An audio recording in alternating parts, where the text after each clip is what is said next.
Regardless of the questions that your family asks you at the holidays, blinders up, focus on the advice from the experts, and just take everything that your family has to say with a grain of salt. You know, they want to connect with you. Maybe they have similar goals to you and they think that they're, doing it right. And maybe they are, but maybe they aren't.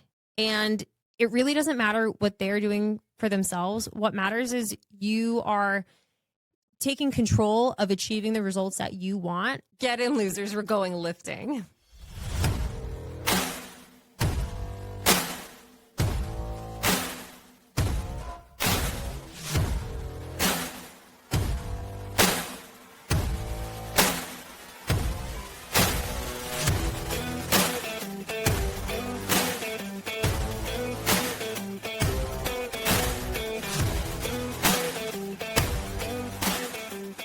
Tell you about my cup. So I have a gallon bottle. I'm sure it's around here somewhere. And I don't like drinking out of the gallon bottle. Actually, I just want to pull it. Can you pass me my gallon bottle? So I fill this sucker up, but for some reason I lost the cap. And I like to pour my water into another cup, and I lost the cap for this one as well. I have so many containers at my house, but for some reason, I keep losing the caps. I just do like a little transfer because I find it's hard to walk around with this puppy. It's a lot easier to walk around with this one, but there's no caps. But little shout out, this cup I got from a client a number of years ago, and it's one of my favorite ones to drink from because of her. And it's just like, I don't know. It says Wolfpack on it. I don't know why she put Wolfpack on it, but it always makes me like think of Alan from The Hangover. And that just like always makes me laugh and smile. I think he's like such a freak in the best way possible. And it says, don't be average, be a wolf. And it feels very much like something Alan would say. Like, what? Okay. So we're doing a little Q&A today. Hit me. Are you ready? Yes. So the topics for this one is family drama edition. The first one. How do I respond to Aunt Carol saying you don't need muscles? Yes, I do, Aunt Carol. It's 2025. I need muscles. I need muscles so that when I'm on the airplane, I can get the suitcase over my head knowing that maybe no one is going to help me. I have a client who's a flight attendant. She's so funny. She's like, if you packed it, you're getting it up above your head. Like, I am not going out of my way to get it up above your head, which I thought was really funny. But even, I've been on some flights recently and, I'm the kind of person where if somebody is offering me help, I will absolutely accept the help. Like, I'm not the kind of person who's like, I'm a woman, I can like do it by myself. I'm a strong woman, I can do it by myself. If a man wants to put the suitcase up above my head to make my life easier, go off, go do it. But in my experience, I'm just like looking around. I'm just like, okay, well, nobody's here. So I guess I need to have the muscles to get the suitcase up over my head by myself. So I'm going to get the suitcase up over my head by myself. When Aunt Carol makes comments like that, it's like, Aunt Carol, if you don't want muscle, that's fine. If you want to become, kyphotic like the Hunchback of Notre Dame, like that's on you. But I think a lot of younger women are realizing there is so much power in being able to have muscle, not just for, the longevity of life, but even just in the current moment. So I would say, what was the specific question? You don't need muscle. How do I respond to Aunt Carol? I know I don't need it. I want it. That's what I would say to her. Especially if like I didn't really want to engage with her. You know how I feel like every family has like, you have your favorites. Like nobody's actually going to be like, you're my favorite family member. Everybody has a favorite family member. And if you're kind of just like, well, I don't really want to hang out with Aunt Carol anyways, like I would totally say something like that. But if you do want to hang out with Aunt Carol, I would just explain to her, it's okay. That's not something that you value, but I do value it. So thank you for sharing the opinion that I didn't fucking ask for, Aunt Carol. Thanks for nothing. Thank you. Well, no, I mean, it's just, that's how you feel, but I feel differently. That's it. Thank you. Next. What do I tell my mom who's afraid lifting will hurt me? You tell your mom that you are taking it seriously and safely, and you find a coach. The best thing you can do, when you are learning to lift, you hire a coach, even if it's not for a long period of time. I would encourage anybody who can financially afford it, 3-month minimum. Invest in the coach to learn, be safe, start to get stuff in your body.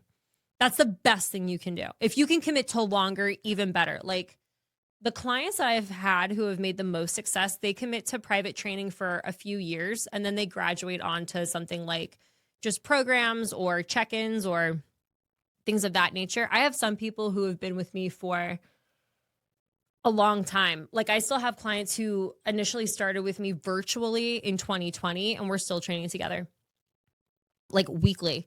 But if you can't do that, investing for X amount of time, and if you can't train privately, being in a group container or doing something where there is a coach who is helping to guide you, like that's how you're going to be really safe and you can help remind your mom, like, I'm going to be okay. And if your mom is still really concerned, you could be like, Mom, can you get me the gift of a personal trainer for the holidays this year?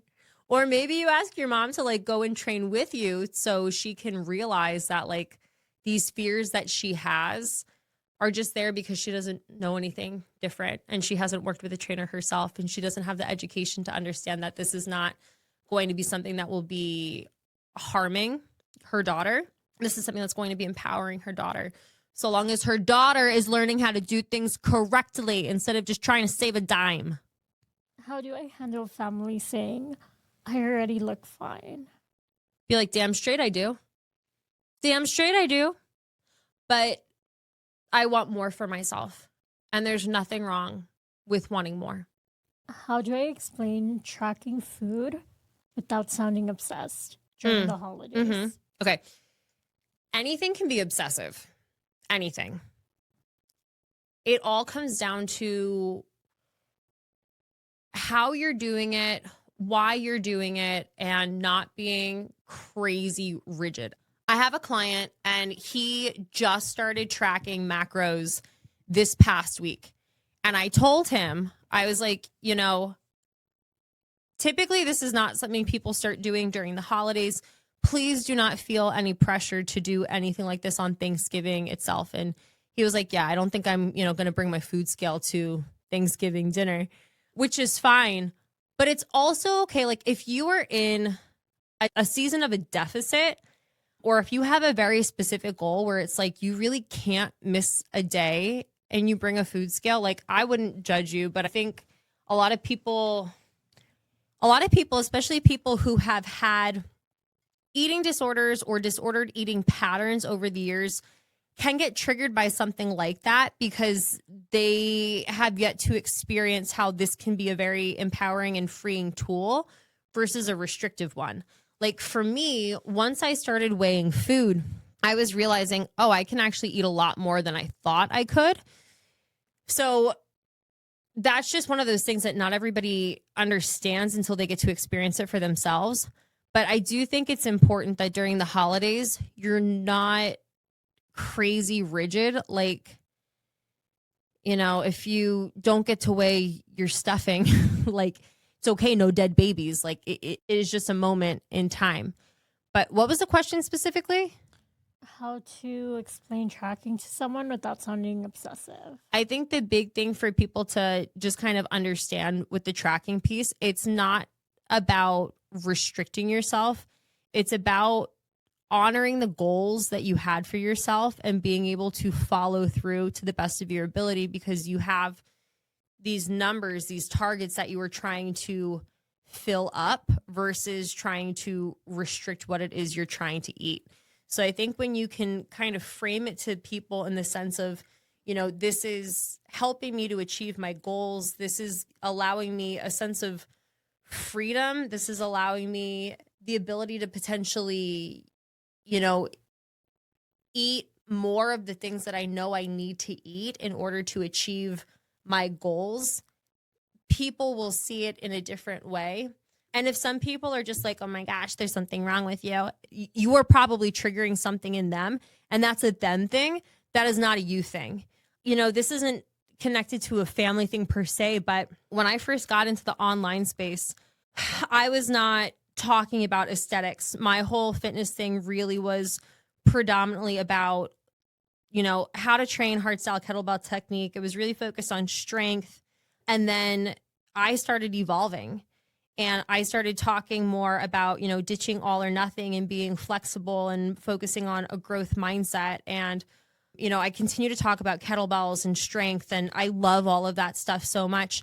But I think, pivoting out of all or nothing and talking more about aesthetics and talking about pieces that just go hand in hand with that, like tracking, for example, it's triggered old clients and followers of mine who have made comments like, this seems, really disordered. This is like really bad. And I remind myself, I think they initially connected with you for some unhealthy reasons. And I think they connected with you knowing the eating disorder stuff that, went through as a teenager.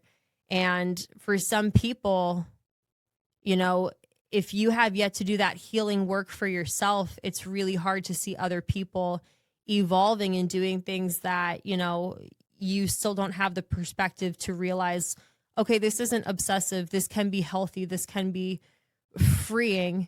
And, you just kind of have to be okay knowing that not everybody's going to get why you're doing what you're doing. So long as you feel good about doing what it is you're doing and you're approaching it from a healthy way, that's all you do.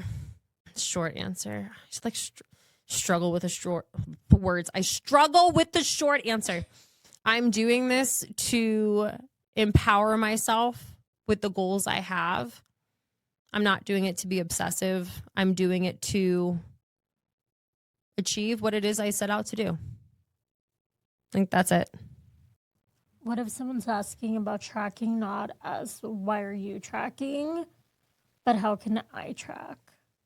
Oh, especially if somebody's like just starting. Mm-hmm. I think a lot of people are down with the idea of tracking, but it's like once you see what's involved, not everybody sticks around.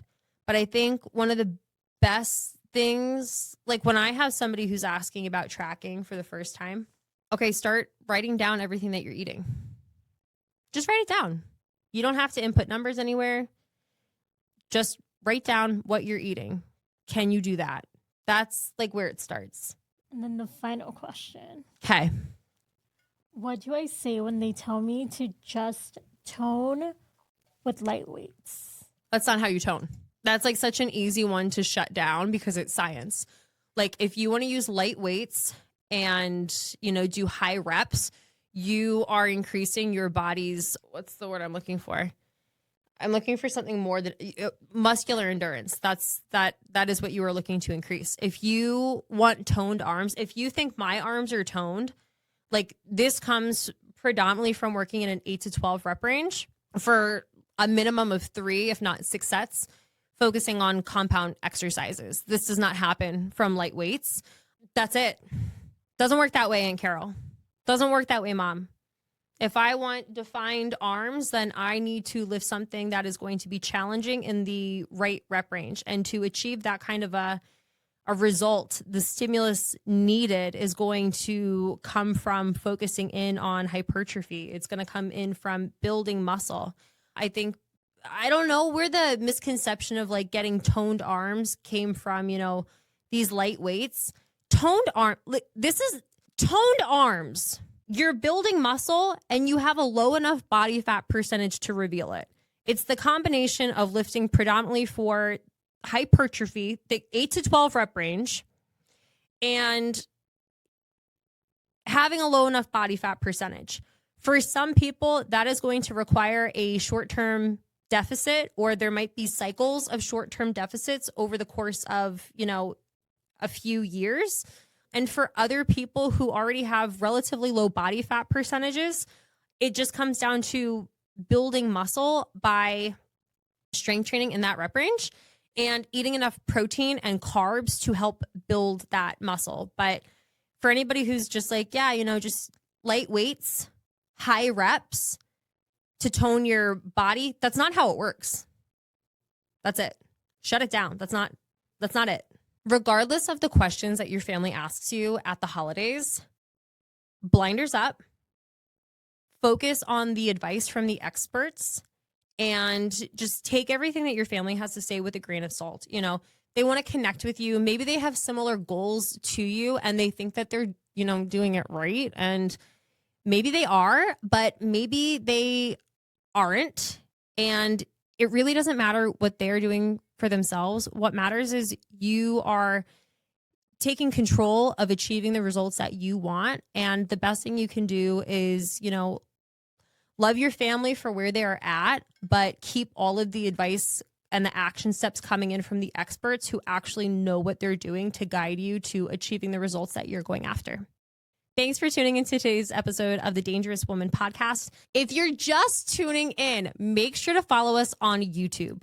We have a lot of content that is coming in from the podcast, from shorts, and we have some special stuff to come. So make sure to go over to YouTube and give us a follow.